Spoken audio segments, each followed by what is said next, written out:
Selamat pagi, apa kabar semuanya? Pagi hari ini kita akan belajar, tapi sebelum belajar, Ibu mengingatkan kalian semua tentang materi kita minggu lalu, yaitu tentang konsep ilmu ekonomi.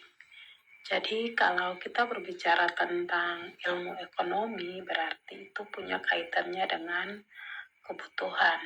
Ya, dan hari ini kita akan belajar tentang kelangkaan. Ya, dari kelangkaan kita akan belajar tentang pengertian kelangkaan. Kemudian kita akan belajar tentang ciri-ciri kelangkaan. Kemudian yang ketiga, jenis-jenis kelangkaan. Dan yang keempat, kita akan belajar tentang penyebab daripada kelangkaan. Kemudian yang kelima, kita akan belajar tentang dampak dari kelangkaan. Dan yang keenam, atau yang terakhir, kita akan belajar tentang bagaimana cara kita untuk mengatasi kelangkaan. Ya, kita akan bahas satu persatu. Yang pertama dari pengertian kelangkaan. Ya. Jadi secara sederhana, pengertian kelangkaan dapat diartikan sebagai terbatasnya sumber daya, sehingga mengakibatkan kebutuhan manusia tidak tercukupi. Jadi saat kita memerlukan sesuatu, kita tidak bisa mendapati apa yang kita perlukan. Hal ini disebut sebagai kelangkaan. Dalam arti luas, kelangkaan ekonomi dapat diartikan sebagai salah satu masalah ekonomi paling mendasar yang kita hadapi setiap hari. Banyak digunakan dalam bisnis untuk menunjukkan kesenjangan antara penawaran dan permintaan. Ya, yang kedua kita akan belajar tentang ciri-ciri kelangkaan. Setelah kita mengetahui pengertian kelangkaan, maka seperti apa ciri-ciri daripada kelangkaan itu?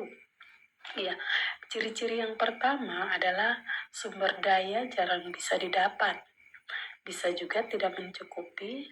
Dengan kata lain, alat pemuas berupa barang dan jasa terbatas.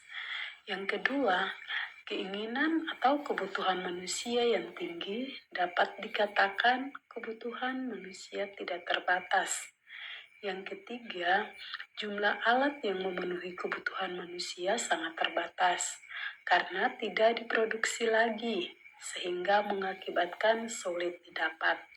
Yang keempat, harga permintaan melambung tinggi dibanding dengan harga biasa karena jumlahnya terbatas, sedangkan permintaan dari konsumen semakin meningkat.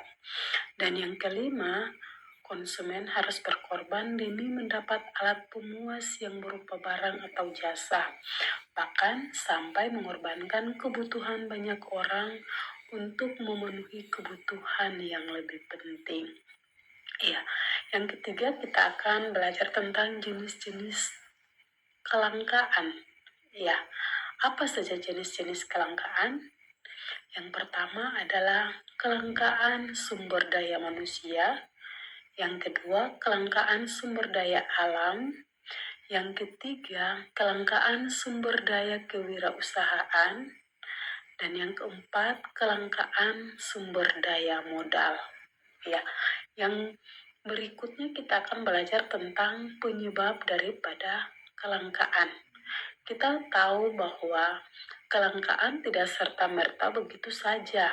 Ada suatu dan lain hal yang dapat menyebabkan terjadinya kelangkaan. Kira-kira apa saja penyebab kelangkaan? Ya, penyebab kelangkaan yang pertama adalah pertumbuhan penduduk. Yang kedua adalah kemampuan produksi. Dan yang ketiga adalah letak geografis. Yang keempat adalah bencana alam. Bencana alam di sini itu seperti banjir, gempa bumi, tanah longsor, serta gunung meletus, dan lain-lain. Ya, kemudian yang terakhir adalah pandemi. Ya, kemudian yang berikut dampak daripada kelangkaan. Ya, apabila terjadi kelangkaan, maka dampak dari kelangkaan itu yang pertama adalah kenaikan harga. Yang kedua, pengangguran meningkat. Yang ketiga, kriminalitas meningkat. Yang keempat, angka kemiskinan bertambah. Ya, setelah semua terjadi, yang kita belajar sekarang adalah bagaimana cara kita untuk mengatasi kelangkaan. Ya, keterbatasan sumber daya mendorong manusia agar berdaya upaya untuk memenuhi segala kebutuhannya. Upaya tersebut akan disertai dengan pengorbanan berupa sumber daya finansial, tenaga, dan juga pikiran yang tidak terbatas. Hal ini dilakukan agar dapat memenuhi kebutuhan hidup. Ya, cara mengatasi kelangkaan yang harus kita lakukan yang pertama adalah menyusun skala prioritas. Untuk memenuhi kebutuhan hidup, manusia perlu membuat perencanaan. Perencanaan ini disusun berdasar prioritas dari mulai yang penting hingga yang tidak penting. Penyusunan skala perencanaan ini merupakan salah satu cara untuk mengatasi kelangkaan. Karena menggunakan alat pemuas kebutuhan berdasar sifat mendesak atau tidaknya alat pemuas itu harus dipenuhi. Kemudian yang kedua, menghemat penggunaan sumber daya alam. Meski hasil alam ini melimpah, namun jika pemanfaatan tidak dibatasi, maka lambat laun akan menipis dan kemudian habis. Manusia diharapkan bijak dalam memanfaatkan sumber daya alam ini, bukan mengeksploitasi secara berlebihan.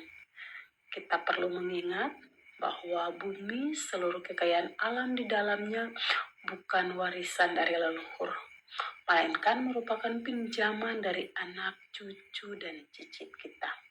Dan yang ketiga, bagaimana cara mengatasi kelangkaan itu adalah dengan cara memelihara kelestarian alam. Dan yang keempat adalah memanfaatkan sumber daya pengganti. Yang kelima, meningkatkan kualitas sumber daya manusia. Dan yang keenam adalah mengelola sumber daya dengan tetap guna.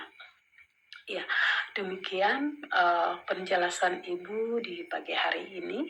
Ibu berharap setelah kalian menonton video pembelajaran yang Ibu buat, Ibu mau setiap kelompok melakukan diskusi di dalam kelompok, kemudian membuat kesimpulan daripada setiap materi yang sudah Ibu berikan.